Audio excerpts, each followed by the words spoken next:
आनुवंशिकता तथा वातावरण, हेरिडिटी एंड एनवायरनमेंट, इसको 3 नाम से पुकारते हैं। एनवायरनमेंट को कहते हैं वातावरण। हेरिडिटी क्या होती है? वह चीज़ें, वह गुण जो पीढ़ी से पीढ़ी तक ट्रांसफ़र होती रहती है। जैसे दादा के गुण पोते में आ जाते हैं, छोटे बच्चे के जो माँ बाप होते हैं, माँ बाप के गुण उनके बच्चों में आ जाते हैं, तो इसे क्या कहते हैं? हेरिडिटी। एनवायरनमेंट क्या होते हैं? जिस भी माहौल में हम रहते हैं, जैसे हम घर में रह रहे हैं, परिवार में रह रहे हैं, पड़ोसी के साथ रह रहे हैं, जिस भी एनवायरनमेंट में रहते हैं, जो भी हमें पर्यावरण से, एनवायरनमेंट से मिलता है, उसे एनवायरनमेंट कहते हैं। हमारे चारों तरफ का माहौल, जैसे घर, परिवार, स्कूल, पड़ोसी, भोजन आदि सभी चीज़ें पर्यावरण से ही आती हैं, यानी एनवायरनमेंट से आती हैं। एक क्वेश्चन आता है कि जो विकास होता है उसमें जो मेन योगदान किसका होता है? हेरिडिटी का होता है, आनुवंशिकता का होता है, या एनवायरनमेंट का होता है? तो आपका जो क्वेश्चन का आंसर है दोनों का। दोनों एक दूसरे के बिना अधूरे हैं। अगर हमारा एनवायरनमेंट अच्छा नहीं होगा तो हमारा डेवलपमेंट होगा ही नहीं अच्छा। इसलिए हेरिडिटी प्लस एनवायरनमेंट, हमारा दोनों का योगदान हमारे डेवलपमेंट में होता है।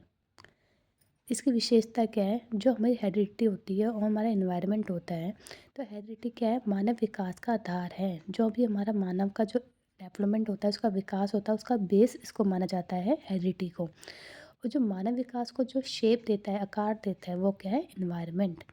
ये स्थिर होता है हेरिडिटी। कैसे? क्योंकि जो बचपन में हमारे गुण माँ बाप से हमें मिल जाते हैं, वो मिल जाते हैं, वो चेंज नहीं हो सकते।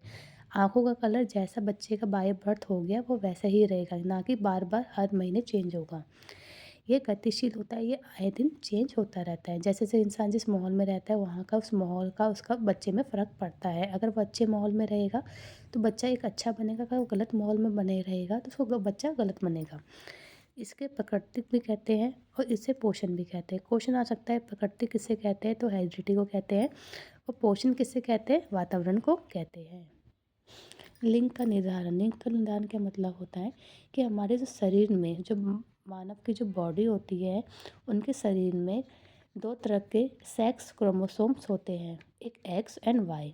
जो भी बॉयज़ होते हैं उनके क्रोमोसोम्स एक्स और वाई होते हैं, और गर्ल्स के एक्स और एक्स होते हैं। अगर टोटल जोड़ा पूछा जाए तो 23 जोड़े होते हैं, और अगर नंबर पूछे जाए तो 46 नंबर्स होते हैं। और इसके महत्वपूर्ण सिद्धांत दे रखे हैं, जिससे रिलेटेड आपके पास क्वेश्चन आ जाते हैं। आपके पास थ्योरी आ जाएगी कि जैसे एक बच्चे के माँ बाप हैं, उससे अपोजिट बच्चा पैदा हो गया, कि अगर माँ बाप बहुत इंटेलिजेंट है पर बच्चा बहुत बुद्धू हो गया, तो ये कौन सा सिद्धांत है? प्रत्यागमन का सिद्धांत। इसमें क्या होता है?